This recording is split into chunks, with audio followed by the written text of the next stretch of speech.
In our previous videos, we covered the basics of the demand curve. Now we get to dive into what happens when the demand curve shifts due to increases or decreases in market demand.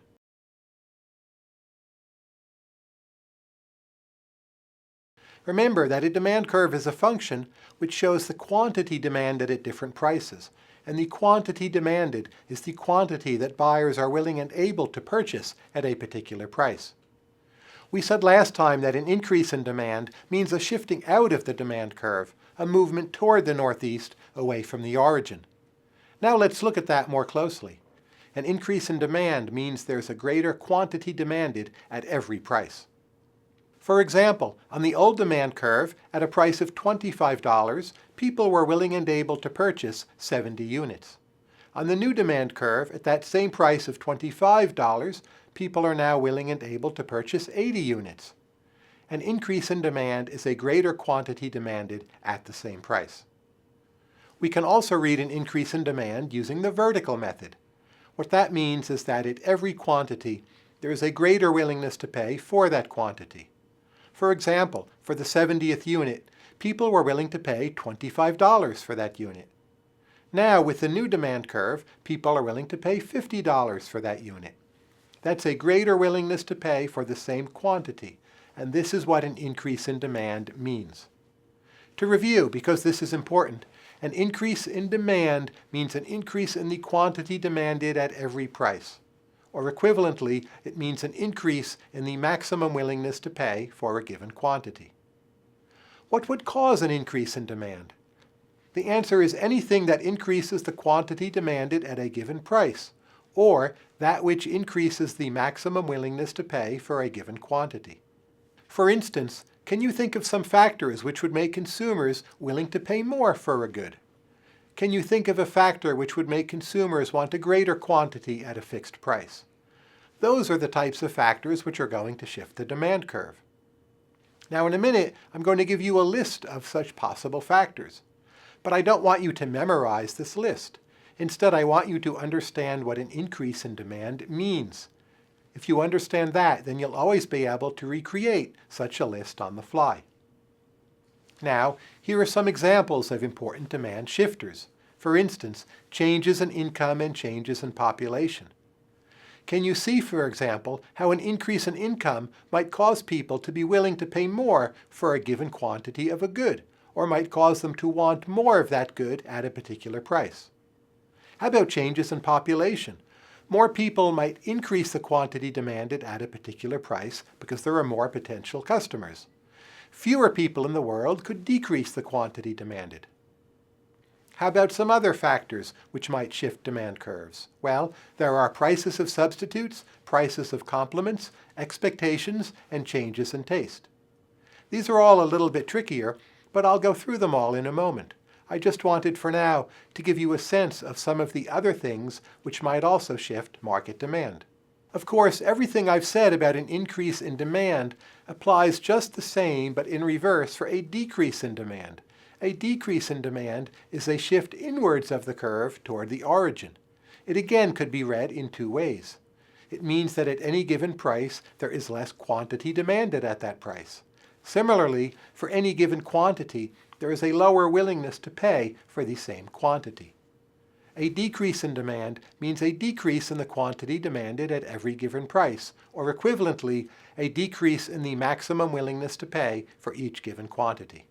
What might cause a decrease in demand?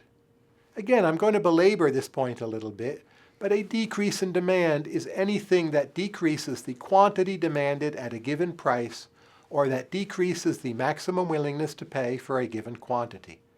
If you keep in mind that is what a decrease in demand means, then you'll always be able to come up with factors which would decrease market demand. Let's look in more detail at some of the demand shifters, beginning with income. The effect of changes in income on demand depends on the nature of the good in question. For most goods, when your income goes up, you demand more of that good. Imagine that you're a poor student right now, but soon you'll graduate and get a high-paying job. When you get that high-paying job, when your income goes up, you're probably going to demand more automobiles, more housing, and more fine dining.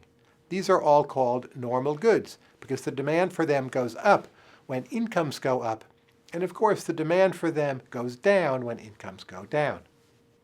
There are also goods, however, for which, when your income goes up, your demand for them actually goes down.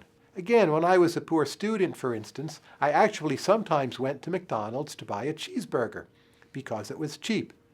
When my income went up, later I ate at McDonald's less often and ate at better restaurants, which of course cost more. I haven't actually eaten at McDonald's for many years. An inferior good is one which, when your income goes up, the demand for it goes down, and vice versa. For instance, think about soup. Soup is a cheap and easy meal, so during a recession, the demand for soup may well go up. During boom times, the demand for soup may well go down. Now, let's test your knowledge. I suggest you get a pencil and also a piece of paper. Put down two demand curves. Now we're going to think about the demand for Hamburger Helper, and we're going to think about it in two different situations, namely during a boom and during a recession.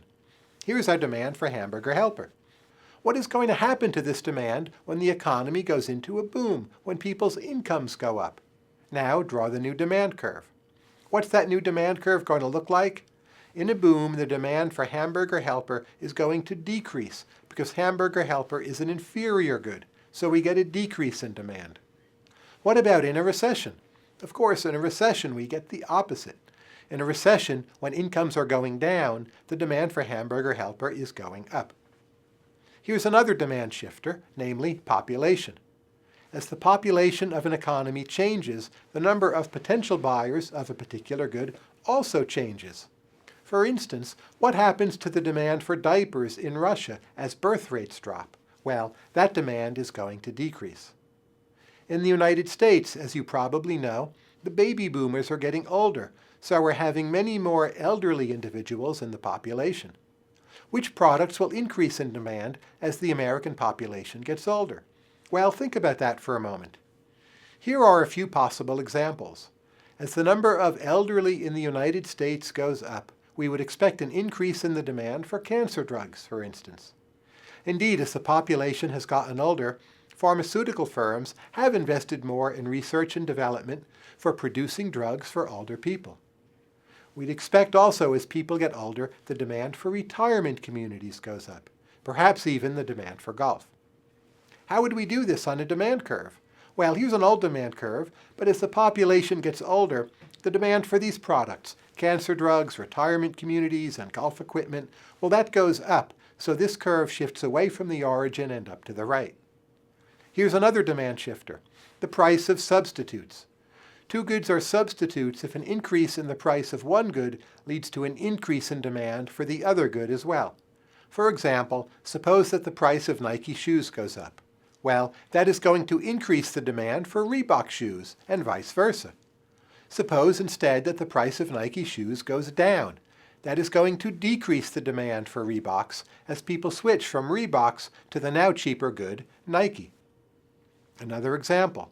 What happens to the demand for iTunes if songs on Spotify, a competitor, become cheaper? If Spotify is cheaper, that's going to decrease the demand for iTunes. Another important demand shifter is the price of complements. Complements are goods which tend to go together well. Think, for instance, of hot dogs and hot dog buns. Technically, two goods are complements if an increase in the price of one of those goods leads to a decrease in the demand for the other. Suppose, for instance, that the price of hot dogs goes up. That means fewer people are going to buy hot dogs. That means the demand for hot dog buns is going to decrease as well, and vice versa, of course. Again, if the price of hot dog buns goes down, people are going to want to buy more buns. But then they're also going to want to buy more of the complement of hot dogs. So the demand for hot dogs will go up when the price of the complement hot dog buns goes down. Here's another example. What happens to the demand for sport utility vehicles when gasoline gets more expensive? Cars and gasoline, or sport utility vehicles and gasoline, they're complements. When you want one, you also want the other. So if gasoline gets more expensive, that is going to decrease the demand for sport utility vehicles. Another important demand shifter is expectations. It can be expectations of events or of prices. In particular, if people expect the price of a good to be higher in the future, that is going to tend to increase demand today. Consumers will adjust their current spending in anticipation of what is going to happen to future prices in order to obtain the lowest possible price by buying more today. For example, imagine you hear there's going to be a hurricane. If the hurricane hits, you expect the price of batteries is going to go way up, or perhaps it's going to be very difficult to even get any batteries at all. That's going to increase the demand for batteries today. Something in the future, that is, this expectation of a future event, can change the demand today.